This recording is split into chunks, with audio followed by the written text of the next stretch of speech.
Right, this is a quick video on a feature I've been working on, bdshot for iomcu, which is admittedly a bit of a mouthful, but I think it's quite an exciting feature. So if you don't know anything about bdshot, so bdshot stands for Bi-directional dshot, and it's a feature that allows telemetry information to come from the ESCs up the motor wires. So basically it's a form of dshot, and dshot is a digital motor control protocol, and dshot will send a signal to the motors telling them how fast to spin, and then when you've got bdshot, it will send, each time you send a signal to the motors, telemetry packet comes back from the motors saying, giving a number of pieces of information, but mainly motor RPM. There's also something called EDT, which is extended dshot telemetry, which allows more information than just RPM to come back, including both voltage and temperature. And that's sort of a new feature in later versions of both BL Heli and Blue Jay. But the basic premise here is that you're trying to get motor RPM information from the ESCs. And the reason why that's so useful is that you can use that for driving the harmonic notch very, very accurately. And if you can drive the harmonic notch very accurately, then you can make it narrower with less phase delay, which basically results in, so lower noise builds with less phase delay means you can produce a much more highly tuned vehicle, so better control basically. So this is all about better control. So bdshot, I wrote the original version of bdshot with Sid a few years ago now, and it was pretty complicated at the time, not least because in RGPilot, because there's a lot going on in RGPilot, you have to use DMA and follow the sort of rising and falling edges of the signal using DMA, because otherwise the timing is not accurate enough. So BL Heli does something called bit banging, or I guess is the opposite of bit banging, because you're reading data, where basically they're just kind of sampling the signal very fast in a loop. And if you haven't got much going on, then that's certainly possible, because the timing you can get the timing sort of accurate enough. But with RGPilot, there's a lot going on. The EKF is running, you've got all sorts of sensors being run, you've got all sorts of navigation protocols being run. There's a lot going on, a lot of CPU being used, and it can be quite difficult to get the timing to be accurate. And DMA allows you to get accurate timing because basically it doesn't involve the central processor. Basically what DMA is, direct memory access, so basically it allows you to run things out of band.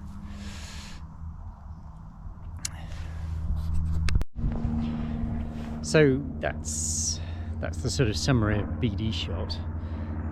Now,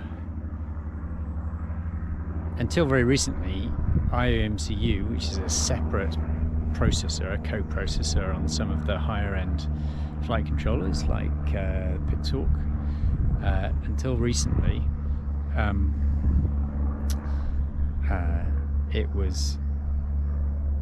it didn't have support for dshot at all. It could support PWM, it could support one shot, but not dshot. And the reason for that is there's quite a lot of fairly complex timing requirements around dshot, fairly complex DMA requirements, and the iomcu processor is either an F100 or an F103, so very, very incapable processor.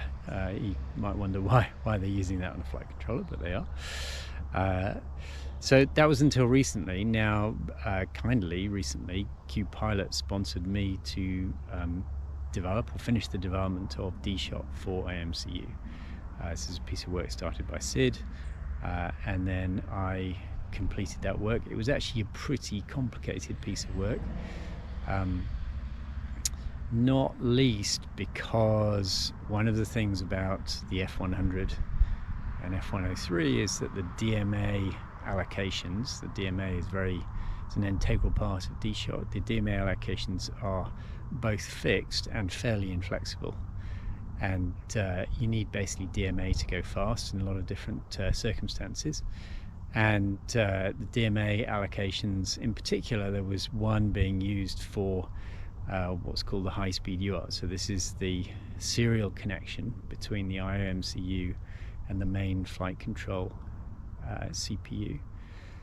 And this is a very high-speed connection, because basically what you're doing is you're sending motor output information down this link from the main firmware to the iomcu, and you're receiving back certain information, in particular RC input information, so flight critical data, and so it's imperative that it's fast and accurate. And so the high-speed UART does that, handles that data, but also it uses DMA to do that reliably, and the DMA it's using is also the DMA that would like to be used by dshot. And so that piece of work was made pretty difficult by the fact that there were these certain DMA channels that were needed by both functions. And so a lot of the time I spent was trying to share those DMA channels between the different functions, and I came up with a kind of new design that allowed that to happen.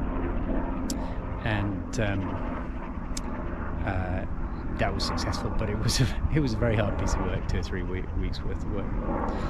So having done that and looking at the F103, I just turn this off down here.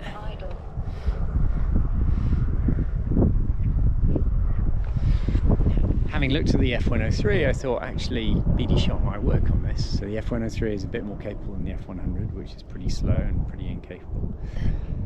And so I approached Holybro and asked them whether they would be willing to sponsor that piece of work, because then I thought it would be relatively straightforward. Famous last words. They kindly said yes, and so I embarked on that piece of work, and it proved to be almost impossible. I nearly gave up 3 times, and the things that made it almost impossible was a few things, one of which was the DMA channels again. So as I explained, bdshot requires DMA channels in order to read data, in order to make the timing work. And surprise, surprise, those channels are also used by some of the other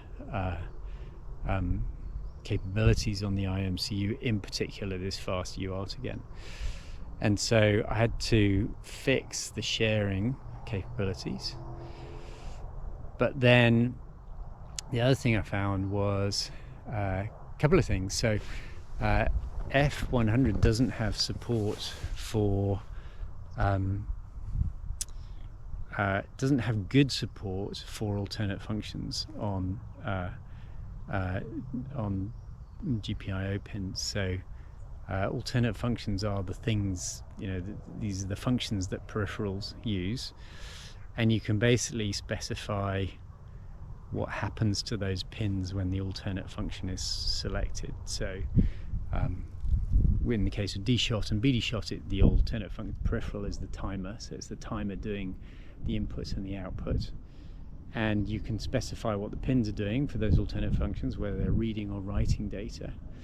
But on more capable CPUs, you can specify, for instance, that the pins are either sort of push-pull or input, depending on direction. So you have to sort of provide some electrical capabilities that mean that data can either be read or written. And those capabilities are not present on F100. So what I had to do was basically manually change the electrical characteristics of the pins in the process of doing dshot, and then in the process of reading input. And so I had to sort of go through this cycle of constantly changing pin characteristics.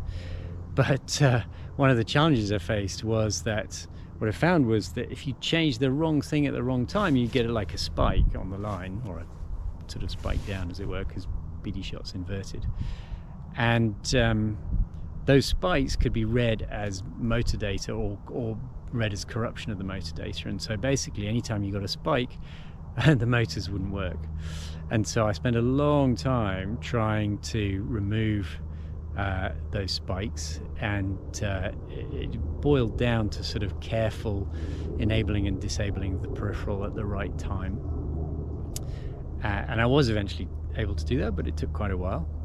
And then I got it to the stage where I thought it was reading data, and then I discovered this additional problem, which is that the way that bdshot works on these more capable CPUs is that bdshot is a serial signal. So the line goes low and high and low and high and low and high. And what happens is that the peripheral, the timer, is set up to read those transitions. So every time the line goes low, falling edge, a DMA event occurs and it reads the data. And every time the line goes high, a DMA event is read, it occurs and the data is read. And you can basically read when those events happen and then decode the data from that timing information. That's sort of how it works.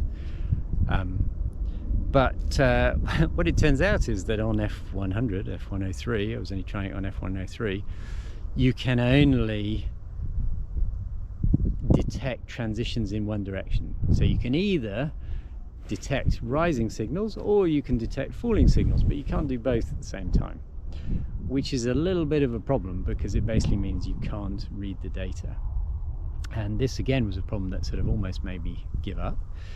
And what I was able to discover was that you could actually set up two input capture channels on the timer. So there's some sort of clever configuration you can do to set which pins are wired to which capture channel. And what you could do is you could set up two of these, one reading rising edges, one reading falling edges. And in that way you can capture both the rising edge and the falling edge. And that seemed all well and good. But what I then realized was that you can only trigger the DMA on one of these. So DMA is triggered from a register, you're reading a register, and the register it's triggered on is either one input capture channel or the other. You can't do both. Even though you can read both, you can't trigger off both. And so what you need to do is always trigger off the second one. So you can imagine that if the signal starts high and then it goes low and then high again, if you trigger off this rising edge but you've already captured the data of the falling edge, you've got the two pieces of data you want. You read those two registers and then you move on. If you trigger it the other way around, then you potentially miss the other one. And so you basically have to trigger off the second one, and that worked well, except that if the channels depends, it gets really complicated. If the DMA channel you're using is on the second pin, effectively, so usually these things are in pairs, so a timer channel might control two motors, motor 1, motor 2. And with motor 1, motor 2, you usually have to specify the DMA channel that is being used to capture the information. And it might be associated with either motor 1 or motor 2, but never both. And the motor it's all associated with, although it can read from both, is the one it's triggering off. And so what I discovered was that if you triggered off the wrong one, the data would come in reverse order. So you would basically have timing information that was second followed by first, fourth followed by third, and so on. And so basically I had to determine which way around the configuration was and read the data the right way around or the wrong way around. Anyway, I solved all of that, but it was really complicated. So yeah, it's taken me a couple of weeks to get this far. but it's working. And as you'll see, I'll do a short flight in a minute. bdshot works for iomcu. It's only on the first 4 channels. The last 4 channels are actually I think out of reach, because they rely on a DMA channel that's currently used by the fast UART receive channel, and that is so heavily used that I don't see a way of sharing that. But first 4 channels for bdshot is a tremendously useful advantage. It returns ESC telemetry, the RPM information, which is what you want, but it also supports EDT, so you can get temperature information, you can get voltage information from the ESCs, and it supports dshot commands as well, so you can send dshot commands like controlling LEDs on the ESCs, controlling getting the motors to play tunes and so on. So you got the full range of bdshot features on iomcu, which I think is fantastic. So I'm going to start beta testing this week, I hope, put up a blog post, and hopefully people will try it and let me know their feedback. I have now had several flights with this, no issues whatsoever, so I'm reasonably confident in it now, and pretty excited. And once again, thanks to Holy Bro, they provided most of the kit, I think all of the kit that I'm flying here. They sponsored this piece of work, so kudos to them for investing back in the community in this project. All right, thanks for watching. Okay, so I've got a Holy Bro QAV 250 here, and if you haven't played much with IG Pilot, it's actually quite a nice frame for experimenting with IG Pilot. It's quite strong. It's got a lot of space here, so you can see I've got a Pixhawk 6C wedged in there and a GPS on top. It's all, you don't need any soldering to put the thing together, so you can see it's just all screwed in, and everything is effectively plug and play. You can see just about the motor wires in there, plugged into the flight controller. The power distribution board has a proper power out for 6C and actually anything that takes that kind of power distribution. And it's pretty strong frame, so it's a very nice frame for experimenting with. Now the ESCs here are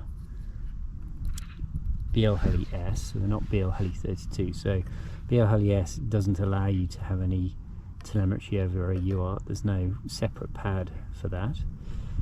But what you can do with BL Heli S, if you've got the right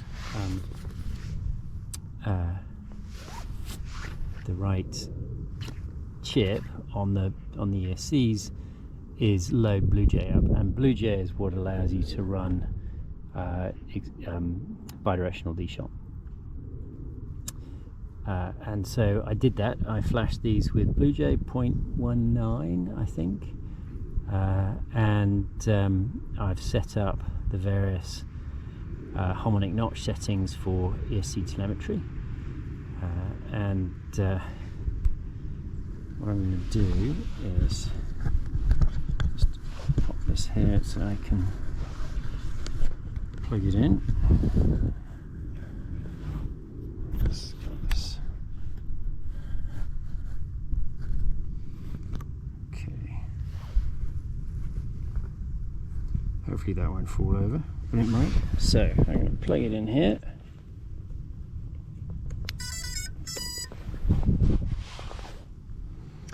And that little diddle, that's the classic BlueJ sound. That's the classic IG Pilot sound, and then that means it's armed.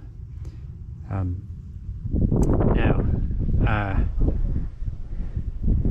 as well as implementing bi-directional dshot for RPM information, I have actually implemented EDT as well. So, and these ESCs support, BlueJ supports EDT, and so you can actually get temperature information out of the ESCs. You can't get voltage information. There's no voltage sensor on the ESCs, unfortunately. but if you're using BL-Heli32, you would be able to get both voltage and temperature information out of this. Yeah, I've been running auto tune on this for the last half an hour, and everything's perfect. So what I'm going to do, there we go, it's armed. What I'm going to do is take off and fly, and you can see how it does. Right, we're in loiter, arming.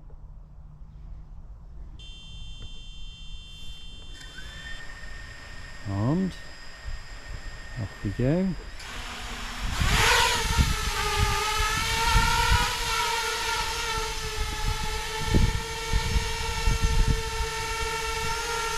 There we are, hovering in loiter with bidirectional dshot active, and the nice thing you can see is it's dead steady. And this is one of the things the low noise gives you, is that just the control is so much more accurate. You get very, very accurate control. You can fly forward, fly back again.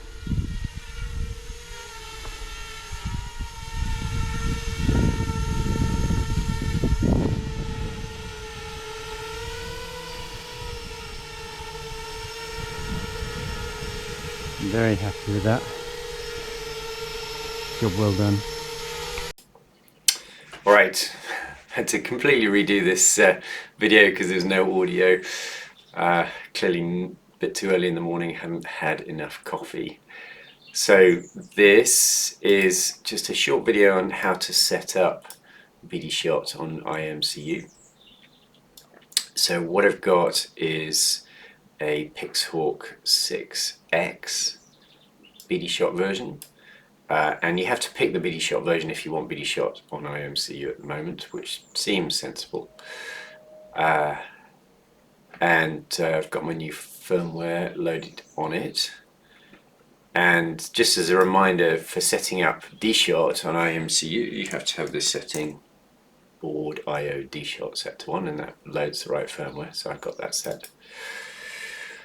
And then the other thing you need to have, for dshot at least, is MOT, PUREM type. And so I've got this set to 6, which means dshot 600. Just a reminder, dshot 600 only works on F103, doesn't work on F100. But I've got this set to 6. And then this means output dshot to the configured servo channels. So my configured servo channels are here. See, I've got motors 1 to 4 on channels 1 to 4. So these first 4 channels are the ones that support bdshot on the iomcu. The second 4 channels support dshot, but they don't support bdshot, so you can only get telemetry on the first 4 channels. And then the other thing you need is servo BLH, so the BL-Heli settings. And the key one is this BD mask here. So I've got this set to 15, which means bdshot running on the first 4 channels. So this is a bit mask. And that's the only config you need. The other thing just to mention briefly is T-rate. So T-rate is the telemetry rate, and normally this controls how fast a UART is read for the update rate for the UART for BL-Heli telemetry. And usually if you're using bdshot, this doesn't really apply. This only applies to getting non-RPM telemetry information. And of course with EDT you don't need this tool, you could set this to 0. But on iomcu, although the iomcu is capturing the telemetry information, it still has to get that telemetry information back to the main firmware, the main MCU. And that is done with a little client-server protocol over the fast UART, which I sort of talked about earlier. And T-rate actually controls that update rate. So this basically says 100 Hertz. I want to get data at 100 Hertz update rate. So that's pretty good. Now you could actually go higher than this. I haven't really sussed out what the maximum speed you could use is. But if we look at servo dshot, so I've got servo dshot ESC set to 1, which means BL-32, and also I've got servo dshot rate set to 3, which means 3 times the scheduled loop rate. And if we look at my scheduled loop rate, is 400 Hertz. This is the main update rate of all of the tasks going on in iGPilot. And so my dshot rate is 3 times 400, so that's 1.2 kilohertz. So I'm outputting dshot pulses at 1.2 kilohertz. Now, because on the iomcu, for the channels that support bdshot, because they are arranged in pairs, each timer channel takes in turns to read telemetry data. That means that the telemetry data is coming back at half the rate that the dshot pulses are going out at. So dshot pulses going out at 1.2 kilohertz, telemetry coming back at half of that, which is 600 hertz. So there is 600 hertz worth of data going on here. So 100 hertz is easily fast enough for that. And you could go higher. I'm not I have a feeling there's a maximum rate that I've set in the iomcu firmware. I could just check that, just in case people are interested. So the update rate is, I'm just looking at Visual Studio Code here, which you can't see.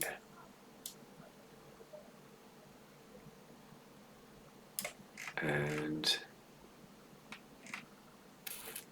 the update rate is 1 kilohertz. Okay, so that's fast enough. So it's RPM information is being read at 1 kilohertz. That's actually the rate at which we read RCin information as well. So you could, if you wanted, try and go up to 600 hertz, which is sort of the maximum rate the data is coming out at. But 100 hertz should be enough to drive the harmonic notch. And if I go back to the configuration, you can see that it's saying that it's dshot 600 channels 1 to 4. And if I just prove that this works, we can go to optional hardware, motor test, set it up for 5 seconds, test all motors, you can hear them running. And what I'm going to do now is go to status and the ESC information and test all motors again. And you can see the RPM information coming out here. And then it goes back down. There's a little slight bug here where clearly the last message then gets sort of stuck and retained. I really want this to go to 0, but I need to fix that. Yeah, that works. So the other thing to say is that this all supports EDT as well, which I kind of mentioned. And so to use EDT, extended dshot telemetry, you need to set your ESC type to support EDT. So this is, I've set it to 1 to use BL-32, but actually you can set it to 3, which means BL-32 plus EDT. So I'm going to write out that setting, and then I will need to reboot. So just reboot here. You can hear the ESC's beeping in the background. This is quite a nice feature of the new firmware with EDT support, is they make a noise when there's no dshot signal, so it's quite a good way of figuring out whether you've got dshot signal or not. And if I reconnect now that they've rearmed, now you can see that I've got temperature and voltage information here, all coming via EDT, which is very cool. And just to prove it all works together, I can test all the motors, see the RPM information, and temperature and voltage information as well.